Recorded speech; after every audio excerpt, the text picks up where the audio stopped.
it up for Ben. Crush.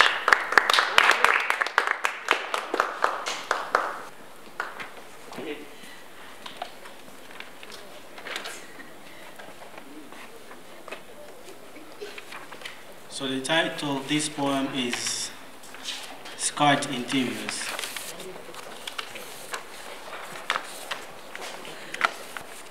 A painter painted a beautiful picture, a depiction of how his asthmatic mother struggled to breathe when she was gassed to death.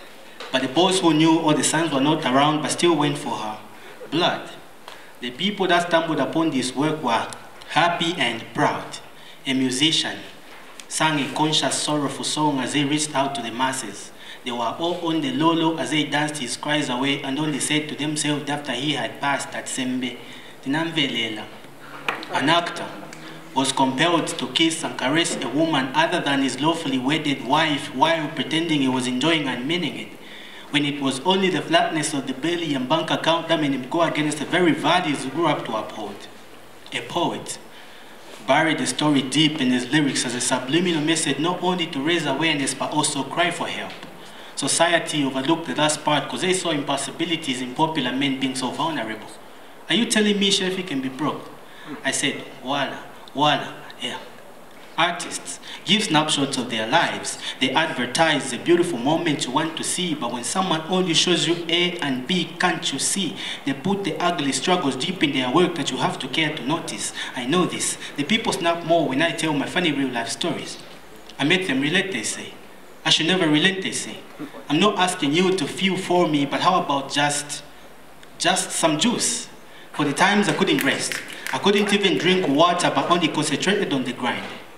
Am I asking you to follow me after the show? Maybe the ladies, but okay, no.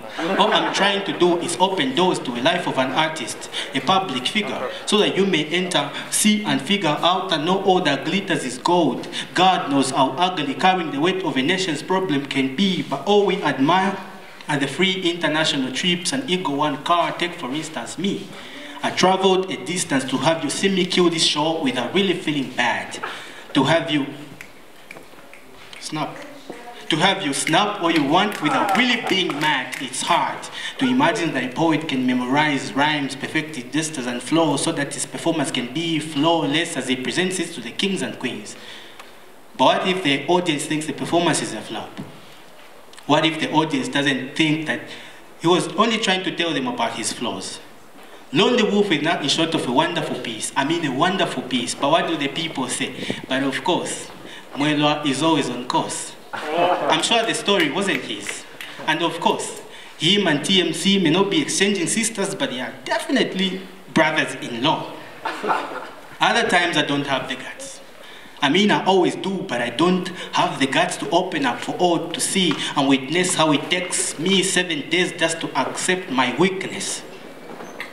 Not everybody wants to listen to a story of how my father died before I even turned 1, or how my brother fell really ill when I was 21.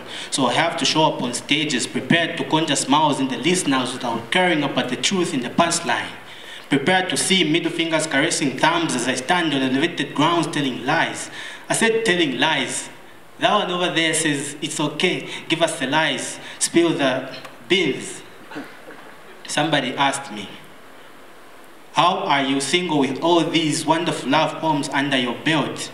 I said, poetry is a magnet.